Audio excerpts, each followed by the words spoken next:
அண்மை செய்தியை பார்த்துக் கொண்டிருக்கிறோம்.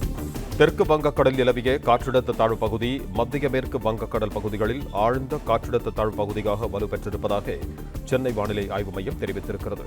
இதுகுறித்து கூடுதல் விவரங்களோடு இணைகிறார் எமது செய்தியாளர் மாணிக்கம். வணக்கம் மாணிக்கம், உங்களிடம் இருக்கும் தகவல்களை சொல்லுங்க. நேற்று வங்கக்கடலில் நிலவி வந்த குறைந்த காற்றழுத்த தாழ்வு பகுதி இன்று ஆழ்ந்த காற்றழுத்த தாழ்வு பகுதியாக வலுவடைந்திருக்கிறது என்ற அறிவிப்பை வானிலை ஆய்வு மையம் வெளியிட்டிருக்கிறாங்க. மேலும் இது அடுத்த 24 மணி நேரத்துல ஆழ்ந்த காற்றழுத்த தாழ்வு பகுதி என்ற வலுவிலேயே வடக்கு வடமேற்கு திசையில மத்திய மேற்கு வங்கக்கடல் பகுதியை நோக்கி நகர்ந்து செல்லும் எனவும், அதனைத் தொடர்ந்து அதாவது நாளைய தினம் இது வடகிழக்கு திசையில் திரும்பி மத்திய வங்கக்கடல் பகுதிகளில் படிப்படியாக வலு குறையக்கூடிய வாய்ப்பு இருப்பதாகவும் வானிலை ஆய்வு மையத்துடைய அறிவிப்புல சொல்லப்பட்டிருக்கிறது. இதனால நமக்கு பெரிய அளவுல மழைக்கான வாய்ப்புகள் இருக்காது என்ற ஒரு தகவலும் வானிலை ஆய்வு மையத்தால் சொல்லப்பட்டிருக்கு. தற்போதைய வானிலை நிலவரங்கள் படி, அதாவது தென்மேற்கு மற்றும் அதனை ஒட்டி மத்திய மேற்கு வங்கக்கடல் பகுதிகளில் தென் தமிழ்நாட்டு வரையிலும் ஒரு வளிமண்டல சுழற்சி நிலவுகிறது.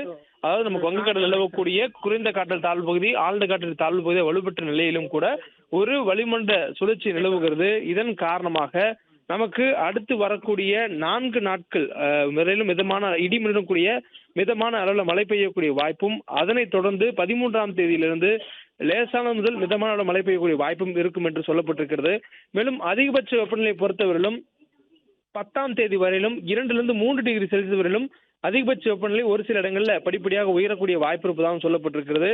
மேலும் 8ஆம் தேதி மற்றும் 9ஆம் தேதி ஆகிய இந்த 2 நாட்கள்ல வெப்பத்தினுடைய தாக்கத்தின் காரணமாக, அதாவது இன்றும் நாளையும் தமிழ்நாட்டில் வெப்பத்தினுடைய தாக்கம் என்பது அதிக வெப்பநிலையும் அதிக ஈரப்பதமும் இருக்கிற நிலையில் இரு பகுதிகளில் அசௌகரியமான ஒரு சூழல் ஏற்படலாம் என்ற ஒரு தகவலும் வானிலை ஆய்வு மையத்தால் சொல்லப்பட்டிருக்கிறது.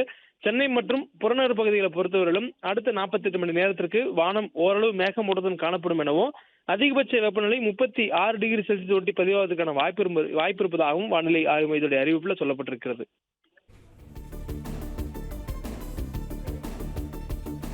நன்றி மாணிக்கம், உங்க தகவல்களுக்கு. பிளே ஸ்டோர் மற்றும் ஆப் ஸ்டோரில் இருந்து பாலிமர் செயலியை QR கோடு மூலம் பதிவிறக்கம் செய்யுங்கள். செய்திகளை உடனுக்குடன் பெறுங்கள்.